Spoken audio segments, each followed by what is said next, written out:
السلام علیکم، میں سمیع ابراہیم ہوں. آپ دیکھ رہے ہیں ہمارا یوٹیوب اور فیس بک چینل. آج 27 دسمبر ہے. اس دن کی بڑی اہمیت ہے پاکستانی پولیٹکس میں. محترمہ بے نظیر بھٹو کی شہادت بھی اسی دن ہوئی تھی. آج ان کی برسی بھی منائی جا رہی ہے. آج کا جو میرا ویلاگ ہے اس میں سیاست پر بھی ڈسکس کریں گے. تازہ ترین جو اقتصادی صورتحال ہے وہ بھی ڈسکس کریں گے. اس وقت جو ڈائریکشن ہے اس ملک کی کوئی اس پر بات نہیں کر رہا، وہ بھی آج میں بات کروں گا آپ سے. سب سے پہلے تو جو اس وقت ملک کی اقتصادی صورتحال ہے وہ میں تھوڑا سا آپ کو، جو پاکستان سے باہر اور جو لوگ سننے والے ہیں دیکھ رہے ہیں، ان کو یہ اندازہ ہو کہ ہو کیا رہا ہے اور جس طریقے سے ہم نیچے جا رہے ہیں آنے والے دنوں میں کیا ہوگا. میں اس کا قصوروار کوئی بھی ہو میں اس پر بات نہیں کر رہا، لیکن میں اور آپ سفر کرنے لگے ہیں. میں اور آپ اب ہم مصیبت میں ہیں گرفتار، اور یہ مصیبت مجھے بہت بڑھتی ہوئی نظر آ رہی ہے، لیکن افسوس کہ کوئی اس پر بات نہیں کر رہا. آپ کو حیرانی ہوگی یہ سن کر کہ پاکستان میں جو سب سے بڑی کمپنی سریا بنانے والی امبرولی جس کا نام ہے، وہ کراچی میں انہوں نے اپنا سریا بنانے کا جو پلانٹ ہے اس کو بند کر دیا، کیونکہ را مٹیریل نہیں ہے، وہ سارا باہر سے آتا ہے. اسی طرح سیرامکس، یہ جو برتن بنانے والے ہیں وہ انہوں نے بند کر دیے ہیں. برتن نہیں بن رہے چینی کے اب بیشتر فیکٹریوں میں، کیونکہ را مٹیریل باہر سے آتا ہے. پھر اس کے ساتھ ساتھ ٹیکسٹائل انڈسٹری جو ہے فیصل آباد کی، انہوں نے کہا کہ لیس دین 50% وہ اس پر آ گئی ہے، کیونکہ اور ایکسپورٹس کے کوئی ٹارگٹ ہم میٹ نہیں کر پاتے، نہ کر پائیں گے، کیونکہ جو را مٹیریل ہے وہ بھی باہر سے آتا ہے بہت سارا. لیکن اس کیس میں زیادہ پرابلم یہ ہے کہ آپ کی ایل سیز ہی نہیں کھل رہی. سامان اربوں روپے، کھربوں روپے کا پڑا ہوا ہے یہاں پر کراچی پورٹ پر، اور جو شپ سے آف لوڈ نہیں ہو رہا. 4-5 ہزار کنٹینر وہاں پہ کھڑے ہیں، 4,000 روپے ڈیلی کا فریٹ ہے ان کا، لیکن وہ کھڑے ہیں وہاں پہ. ایل سیز سامان پڑا اندر گل سڑ رہا ہے اور ایل سیز نہیں کھل رہی. یہ تو پاکستان کی ایک اقتصادی صورتحال ہے. اچھا، جہاں پہ بڑا بزنس مین وہ تو اس کو پرابلم آ رہی ہے، اس کے ہو سکتا ہے منافع میں کوئی کمی آ رہی ہو، لیکن جو ان صنعتوں میں کام کر رہے ہیں پاکستانی، مجھے یہ بتائیے کہ وہ اپنے بچوں کا پیٹ کیسے پالیں گے، وہ کس طرح اپنی زندگی گزاریں گے. اور یقین کریں ہمارے نیشنل میڈیا پر کوئی اس قسم کی بات نہیں ہے. اب یہ جو ساری سچویشن ہے اس کا بڑا گہرا تعلق ہے پاکستان کی سیاست سے.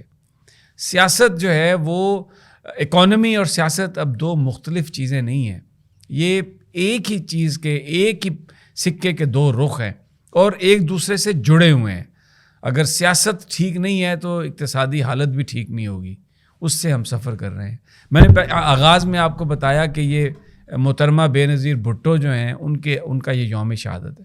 اب وہ کتنا اہم ہے، اس لیے کہ یہ سب سے بڑی پارٹی تھی کہ کچھ نظریات پر کھڑی تھی.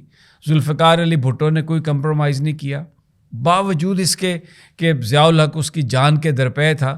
کوئی ایک مالی سکینڈل نہیں نکال سکے ذوالفقار علی بھٹو کا، اور پھانسی دے کر انہوں نے منظر عام سے ہٹایا.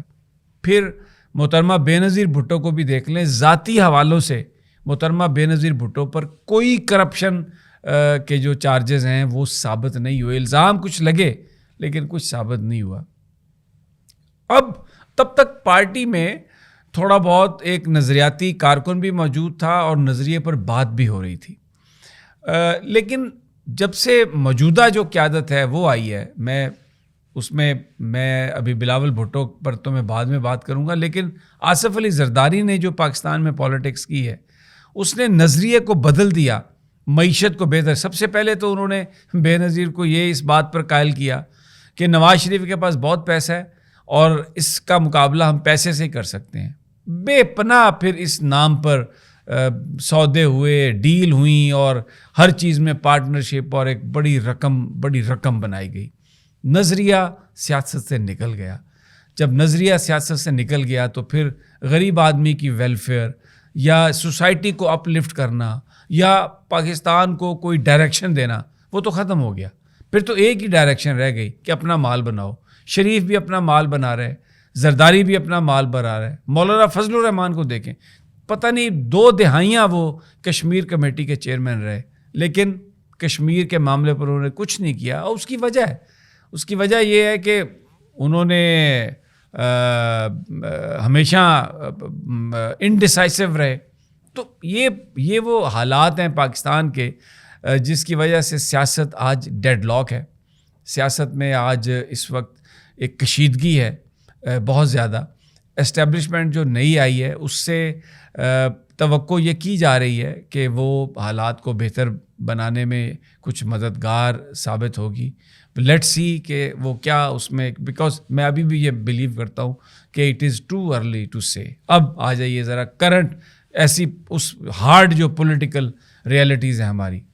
پنجاب میں اس وقت مارکا چل رہا ہے اور ایم پی ایز کے پیچھے لوگ بھاگ رہے ہیں. زرداری صاحب اگرچہ کراچی چلے گئے ہیں لیکن جو صورتحال ہے وہ ایسا لگ رہا ہے کہ کوئی ممبران ایسے, کچھ ایک قلیل تعداد ایسے ممبران کی ہے جن کے اوپر پیسہ چل گیا اور کچھ ٹکٹس لینا چاہتے ہیں آنے والے الیکشنز میں, اور وہ ٹکٹ ان کو پی ٹی آئی کی چاہیے جو ابھی نون لیگ میں ہے. تو ان کے بارے میں یہ ہے کہ وہ بھی ریزائن کر سکتے ہیں. پی ٹی آئی کے کچھ جو اراکین ہیں ان کے بارے میں یہ ہے کہ انہوں نے لمبا مال وصول کر لیا, ہو سکتا ہے وہ ووٹ آف کانفیڈنس کے موقع پر نہ آئے. تو جو پیسہ ہے وہ اتنا زیادہ سیاست میں داخل ہو گیا کہ اب کوئی بھی نظریے کی بات نہیں کر رہا, میرے اور آپ کی کوئی بات نہیں کر رہا. تو اس کو ٹھیک کس نے کرنا ہے؟ میں یہ بات آج اس لیے کر رہا ہوں کہ اس کو ٹھیک آپ نے اور میں نے کرنا ہے. ہم نے ووٹ ان لوگوں کو دینے ہیں, کھڑا ان کے ساتھ ہونا ہے جو ہماری بات کر رہے ہیں جب بھی یہ موقع آئے. ابھی مجھے نہیں پتا کہ الیکشنز کب ہوں گے, پورا ایک کمپلیٹ ڈیڈ لاک ہے.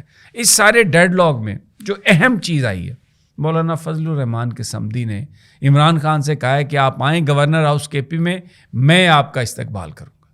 ان کا یہ کہنا ہے کہ مجھے تو سندھ کے پی کے وزیر اعلیٰ جو ہیں محمود خان, وہ کوئی میری بات کو ذرا اتنی زیادہ سنجیدگی سے نہیں لیتے, لیکن میں یہ کہتا ہوں کہ یہ معاملہ بات کرنے سے حل ہوگا. اور میں عمران خان ادھر دورے پہ آئیں تو گورنر ہاؤس حاضر ہے, میرے پاس آئیں, ہم ان سے بات بھی کرنے کے لیے تیار ہیں. اچھا, اس کو آپ ذرا اس سے دیکھیں کہ کل شہباز شریف نے بھی یہ بات کہی کہ ہم ایک وہ بلانا چاہتے ہیں دہشت گردی کے معاملے کو ہینڈل کرنے کے لیے ایک قومی کانفرنس بلانا چاہتے ہیں جس میں تمام جماعتوں کو بلائیں گے. تو اب دیکھیں, لیکن مسئلہ یہ ہے کہ یہ بات تو کرنے کے لیے تیار ہیں کہ جی آئیں گفتگو کریں, لیکن جو اصل ایشو ہے اس پر کوئی کسی طرح کی کمٹمنٹ کرنے سے تیار نہیں ہے. یہ کوئی بھی نہیں کہتا ہاں جی ہم جون میں انتخابات کروائیں گے, آئیے موڈیلٹیز طے کر لیں, جولائی میں کرائیں گے, آئیے موڈیلٹیز طے کر لیں. بلکہ جہاں پر انتخاب ہو رہا ہے ان انتخابات کو رکواتے ہیں. اسلام آباد میں آج اسلام آباد ہائی کمیشن نے فیصلہ محفوظ کیا ہے, یہاں پر نون لیگ والے چلے گئے ہیں وفاقی حکومت, اور انہوں نے الیکشن سے 5 دن پہلے یوسیز کی تعداد بڑھا دی ہے جی, 101 سے 125 کر دی ہے.